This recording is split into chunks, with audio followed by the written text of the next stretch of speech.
The cross procession from Kamenets-Podilsky arrived at the Pochayev Lavra. It arrived as it had every year for the past 200 years. However, in the current year of 2023, it was perhaps the most challenging cross procession in its entire history. Prior to its commencement, the authorities of Kamenets-Podilsky in the Khmelnytsky region announced a ban on the procession.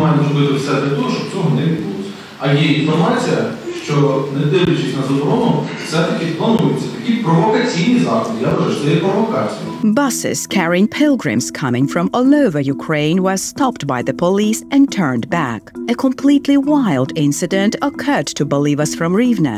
20 kilometers before reaching the city, the bus was stopped by the police and the SBU. The driver's license was confiscated, and then, escorted by a patrol car, they were forced to leave the Khmelnytsky region.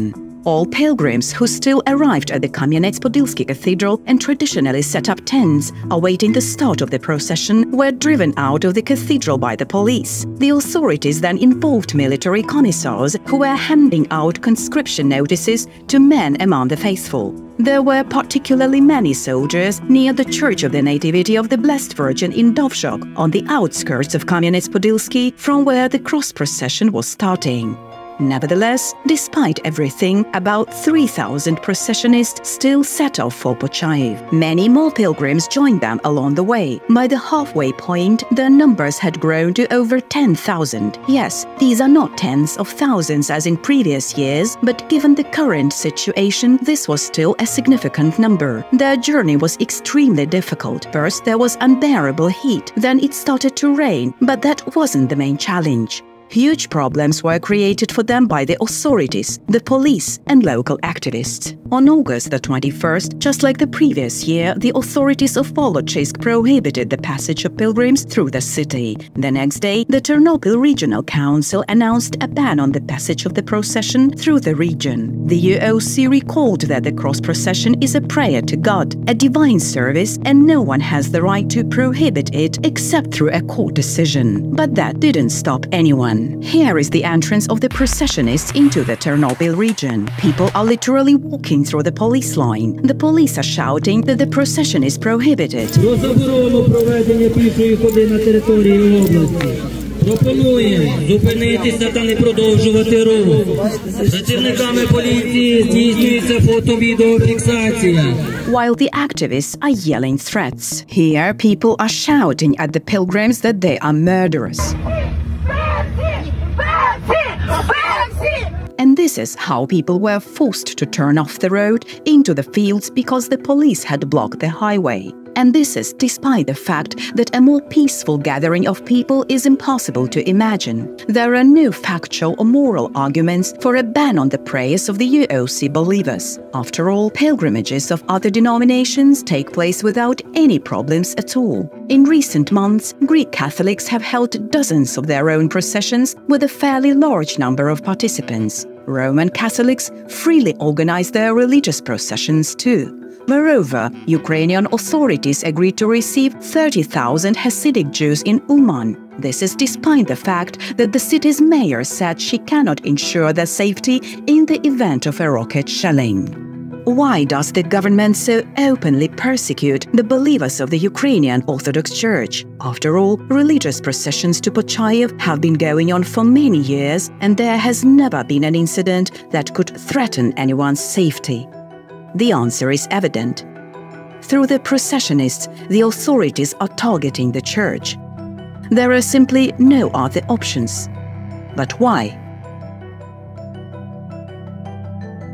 After all these people are not Martians or even Russian FSB agents. These are Ukrainians who, just like the prohibitors, live here in their own country. These are IT specialists, military, doctors, teachers, engineers, drivers, and many others.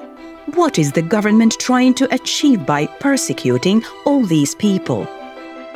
You illegally banned them, yet they still went on. You blocked their roads, yet they quietly walked around. You fueled activists with hatred, yet they only prayed in response. Many in Ukraine view the UOC's cross processions as a manifestation of dissent, a show of force. But that's not the case. people in cross processions exist in a different space and time. For them, prohibitions, screams, and blocked roads are just trials that God allows on their path. Just like heat, hunger, or tired feet. And they endure everything meekly because they are walking toward their beloved Mother of God. Because God gives them such support and grace that make all obstacles seem small and insignificant. Those who have experienced this even once will go again and again, regardless of any prohibitions. And they will take their children with them. Children in the cross procession, including the very tiny ones, are another enigma for the secular world. How can they be dragged through the heat and rain across fields without rest and normal conditions? Yet, these children, like their parents, look happy. Because just like their parents, they feel God's grace and happiness. And this means that when they grow up, they will lead their children to the Mother of God. Participants in the cross procession to Pochayev and the believers of the Ukrainian Orthodox Church overall are a part of the Ukrainian people, a very peaceful and docile part.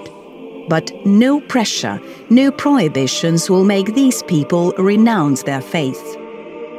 All these efforts of the authorities are in vain, just like the efforts of the Bolsheviks were in vain.